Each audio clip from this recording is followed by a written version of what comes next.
Well, that's an interesting question, actually, because this population is pervasive in psychiatric clinics. And because they have such complex pathology, they can easily be labeled as bipolar or chronic depression or severe anxiety or medical problems like fibromyalgia, chronic pain issues. And these people have a whole complex set of symptoms. And uh, the clinical world very easily gives up on people like that, tries to manage them as well as they can with giving them some medications that up to now have never been shown to work very well. And they're being sort of dismissed as fairly hopeless people who you try to maintain as well as you can. And what the MDMA study opens up is the possibility that many of these people, although we don't know at all how many of them, will actually be able to find relief and get much better lives. And so right now, these people are by and large treated and conceptualized as quite chronic people whose problems will never quite disappear, but let's just give them enough medications for them to hold on to some sort of functioning. And what we found in the MDMA study is that for the first time, there's a promise that we can actually do much better.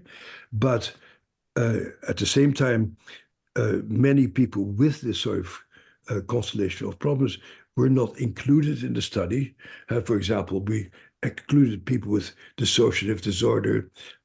We excluded people with borderline personality disorder very specifically because they are such difficult people to treat.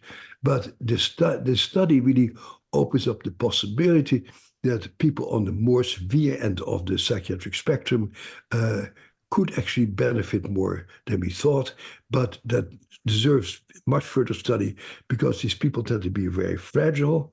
And the study that we did, as you know, was conducted under extraordinarily careful conditions. It was also extremely expensive.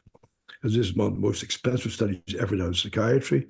And so to what degree we can deal with much more chronic population is still an issue of research, but research is urgently needed because these people are a major public health issue that is enormously costly to society also. Yeah, I think that's one important measure. I wouldn't say that's the most important one.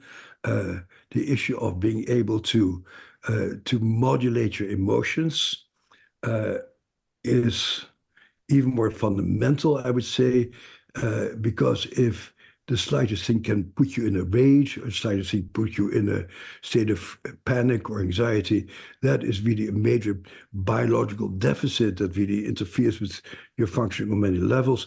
And if we can change that capacity to regulate your emotional control over yourself, that would be a major advance in the treatment of mental illness. Yeah.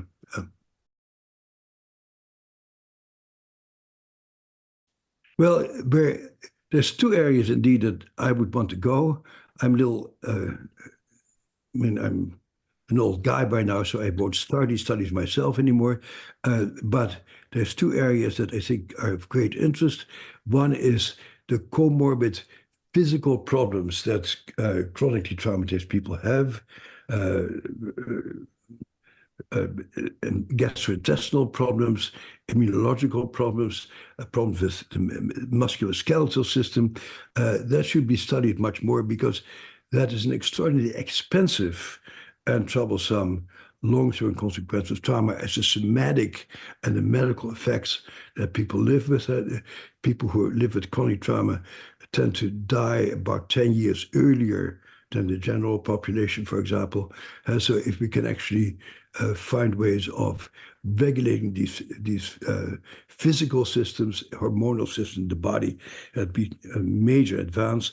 And the other thing is indeed what I mentioned earlier, people with chronic characterological problems, people who are excessively clinging, excessively histrionic, it looks like they will probably also benefit, but we certainly need to study that in great detail first.